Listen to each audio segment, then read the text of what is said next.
Hey guys, welcome to the Bird Brain Podcast, where the goal is to rise above it all, stay elevated, and create that infinity.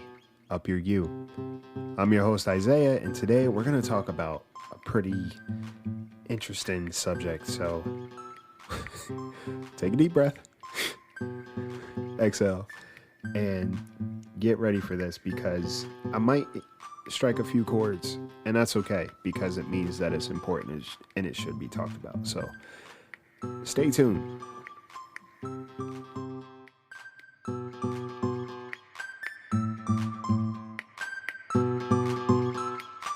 So, hey guys, welcome to the Bird Brain Podcast. I'm your host, Isaiah, and today we're going to talk about teaching people how to treat you in layman's terms.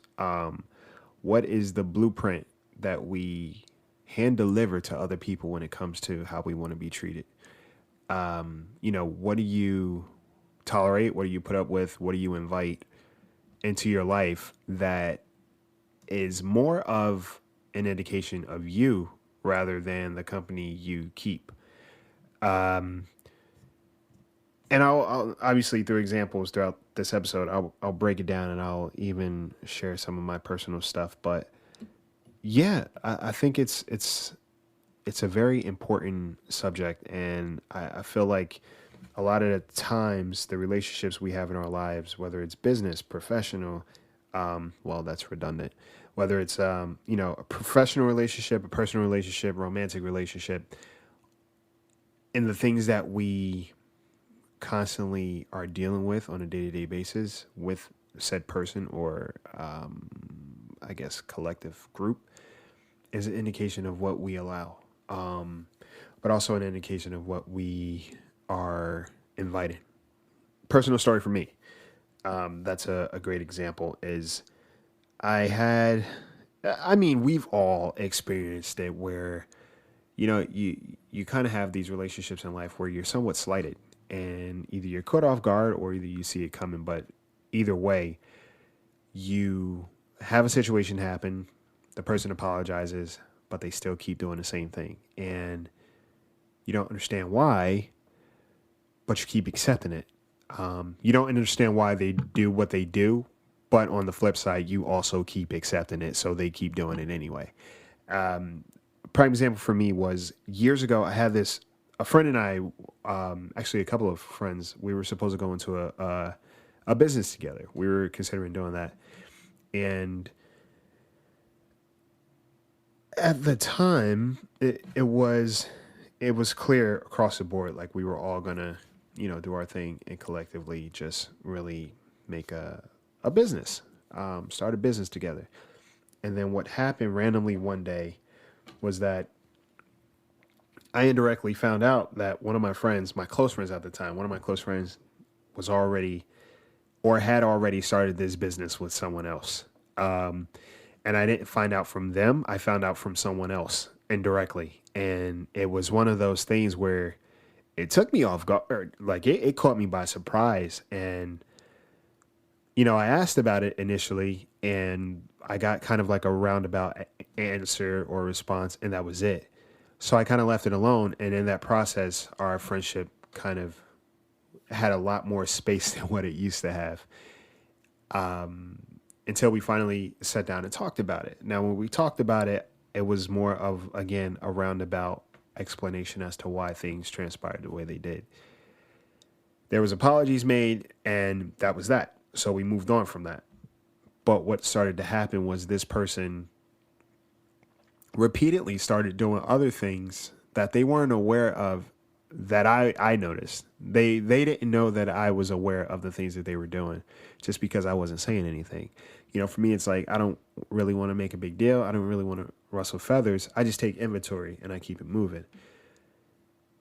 But they were continuously doing these things and I was affected by them until finally I just cut off communication with them completely, because what I realized is that, well, this person doesn't respect me, one. Two, this person, what they're doing is just, it doesn't feel okay. Three, it also puts me in a situation to kind of question what our friendship is at all. And I've had a lot of experiences or a lot of exchanges and interactions with people like that. But what I started to notice was the common factor with me, between me and all those people, was I, it was me. I was the common factor. And, when you start to look at a repetitive, pattern in your life of people or situations that, I guess, that are constant reminders of the things that you don't want, you got to start holding yourself accountable because, we say we don't want certain things in our lives. There are people who are like, oh, I don't want drama. I don't want this. I don't want these kind of issues. I don't want these kind of problems. But for some reason, you always seem to have them. Look at what you're inviting into your life and look at what you're showing people when it comes to how you want to be treated. What you put up with is kind of what you're producing. you know, um, People are just kind of the vessels. It's not it's not up to someone else. And I think I talked about this in a previous episode. It's not up to someone else to decide what you're worth as far as time, energy, and effort. That's not up to someone else. That's solely up to you.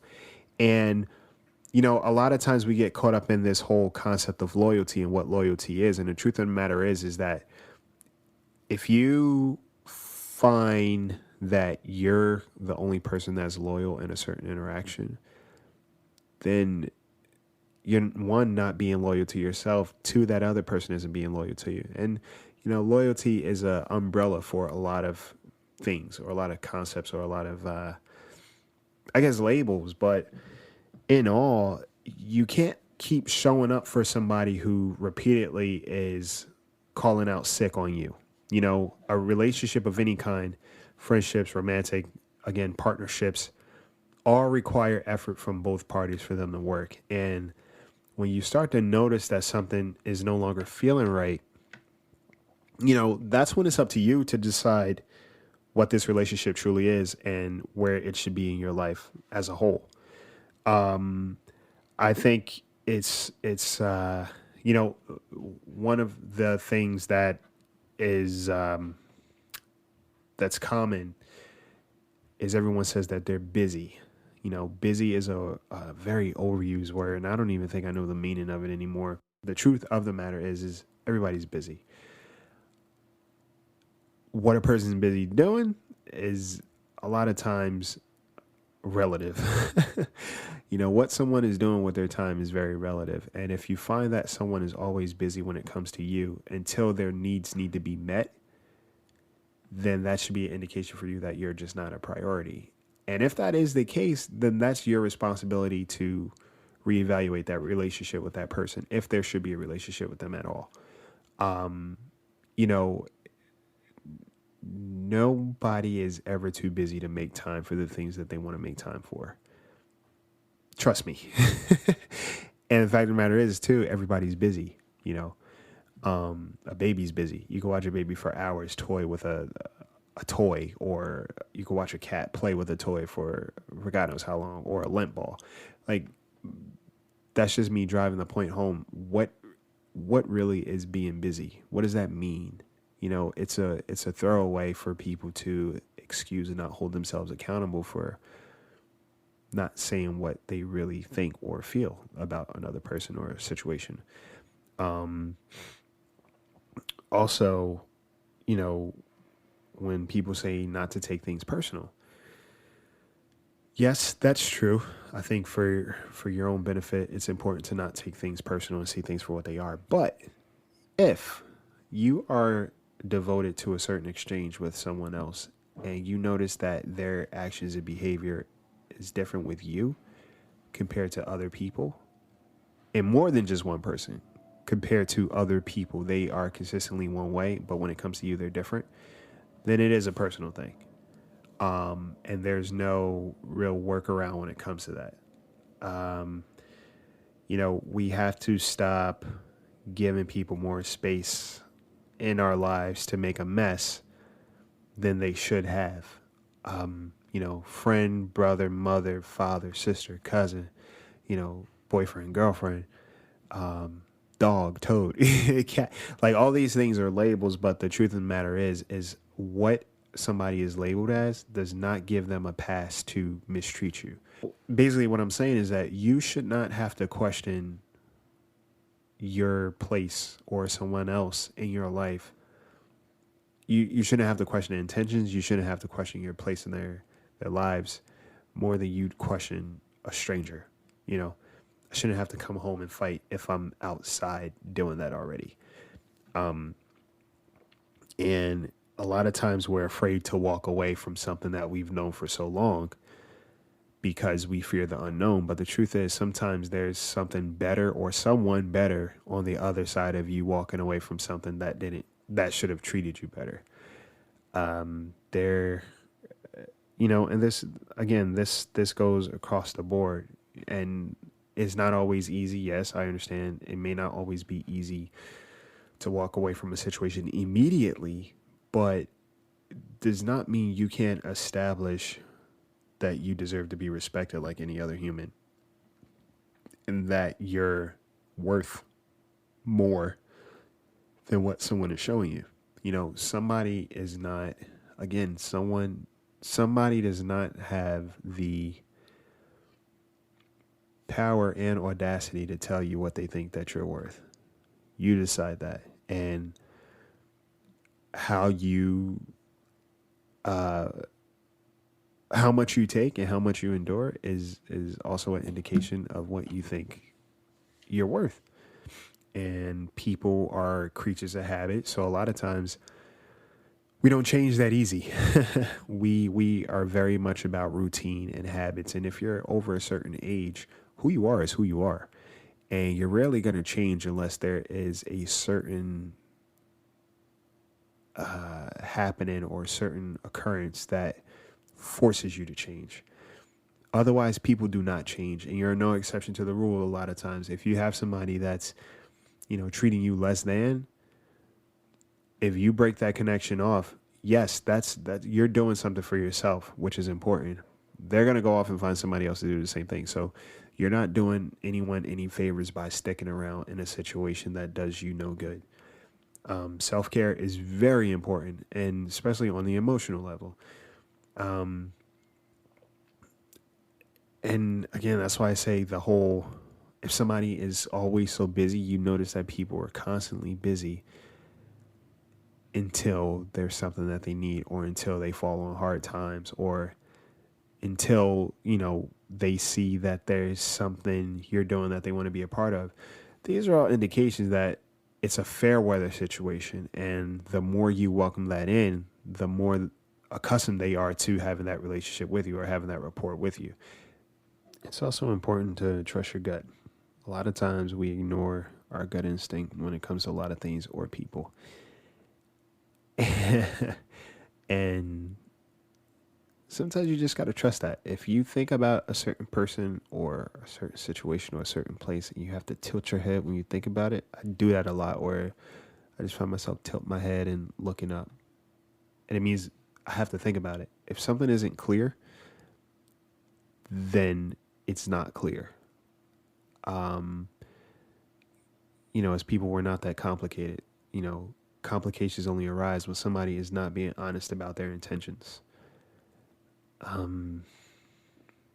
Never be afraid of walking away from a situation that doesn't make you feel good. What are you staying there for? You're nobody's punching bag. You're not a martyr. And just being a good person does not, the rite of passage isn't about how much you can endure. You don't deserve, if you truly are eager to take care of other people, where, is no point for you to not be taken care of in your personal relationships. I've had the habit of kind of looking out for other people, and again, it not being there on the return, and I felt that a loss. But what I started to notice is those are those people. That's what they do. Just like my habits haven't changed in terms of me being willing to show up for others. There are people who show up to take away from that. And it's all good. Everybody has their different mode of operation and how they go through life. but doesn't necessarily mean I have to keep being present to have certain parts of me taken away from those kinds of people. If you're making the effort for two people, then that means you're very much capable of being your own company or finding other people that are willing to do the same for you. Yeah, I used to, think I was being paranoid about certain things and or people, but my gut's pretty spot on. And, I've learned to trust when something doesn't feel right, or if a person doesn't feel right, or if what someone is saying doesn't feel right, then the likelihood is more to it. And if you tune in enough, there are certain things that start to unravel and also appear to you as far as what the real intentions are. But also, there have been times where I've gone against what I thought or felt to, one, prove myself wrong or think that, well, you're just being paranoid, you're just being nervous, but it turned out to be exactly what I thought and or felt. Sometimes it's an indication that something isn't right. And as far as taking care of yourself, it's important to listen to that. They may know that it's not okay, but the fact that you keep allowing it is also an indication to them that, hey, well, this is what it is. They haven't said anything yet and they still keep coming around. So it must not be that big of a deal. Um, you know, it's a hard pill to swallow. And quite frankly, I've walked away from quite a few exchanges, even on a business level. I stuck around certain, or I stayed in certain partnerships, on a business level because I was loyal to that other person, and I was slowly finding out that they didn't necessarily have my best interests at heart. But being who I am, I stuck around anyway until it finally was necessary for me to sever ties. And it's not a negative thing. I don't think it should be perceived as a negative thing to walk away from something when you know you deserve more. You never. I always say there should never be a reason if you're showing up for someone, if you're showing up in a situation and you keep getting, and pardon my French, but a half-ass response, then that means that's something that you need to change. If you constantly are being met with apologies for the same thing over and over again, the first time may be a mistake. The second time, the third time, everything, that's just routine. You know, that's routine. And you can no longer get mad at someone else for being consistently inconsistent when it comes to you. It's no longer their fault because now they've showed you a pattern. And what you do with that information is solely up to you. A funny story was I remember coming home one day and I was in the back of a Lyft. It was like a 14-hour work day. I was beat and I did not want to talk. And the driver was insistent on having a conversation. He asked me, where I was from, what I was doing, everything like that. And I was pretty short. One, I was tired. Two, I was just like, well, I don't know you, sir. So I'm not really about to give you my whole Oregon Trail life story. But, you know, he was like, where are you from? I was like, Jersey.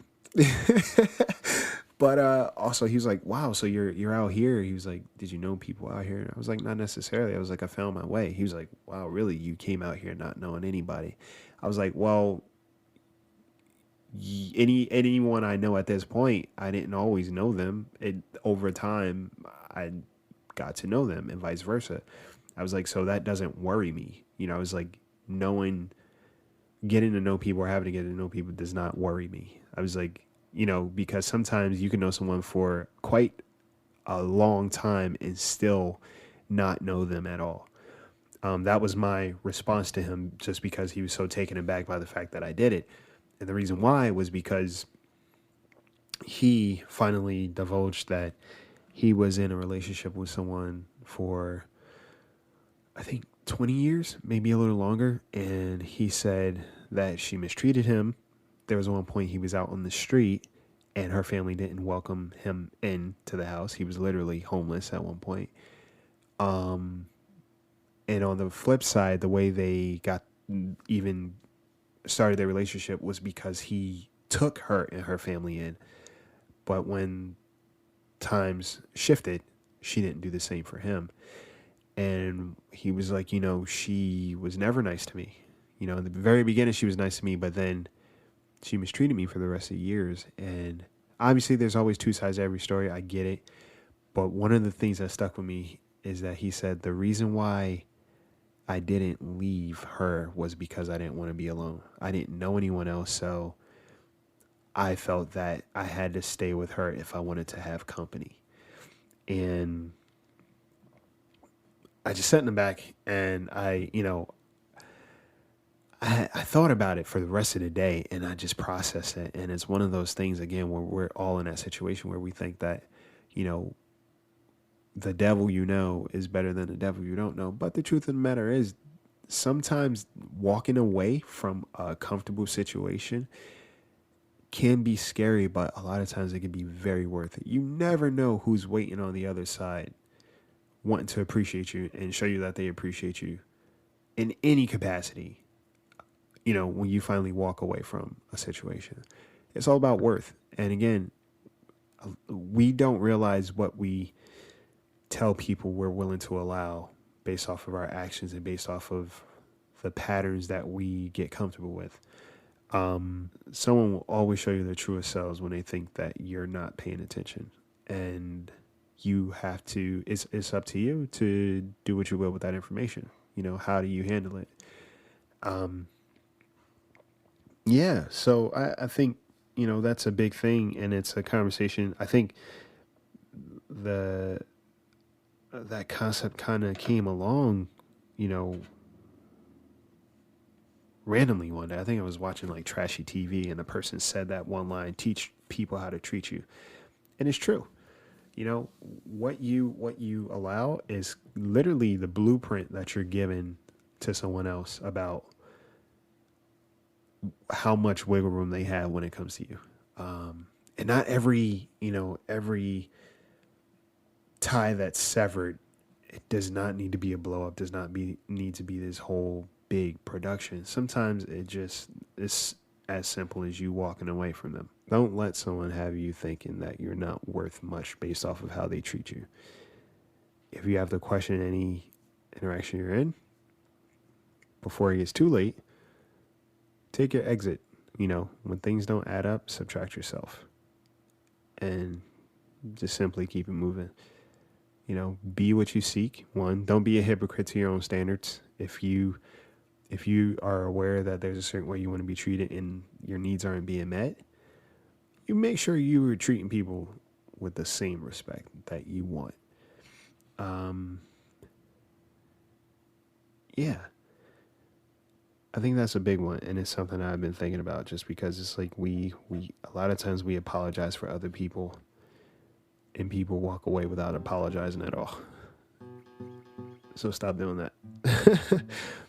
Again, if you notice a common pattern, if you notice a common theme in your life with the people that you tend to interact with or the people that you have in your life and what they do, maybe it's time for you to change you. Maybe it's time for you to change how you handle situations. And also maybe it's time for you to change how you handle your heart and who you're handing your heart to. Hope you guys have an amazing week. And I hope you walk around knowing your worth in whatever way is necessary.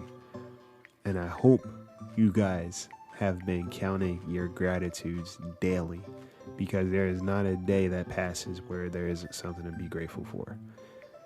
I wish you guys the best, and tune in next week. And even if you have, some stories of your own that you want to share, email me at the birdbrainpodcast@gmail.com. I would love to hear, your feedback, your experiences of your own. And if it's something that you relate to, or if it's something that you hear that is, profound for you, I'd love to hear that. Don't hesitate. All right. Take flight, guys.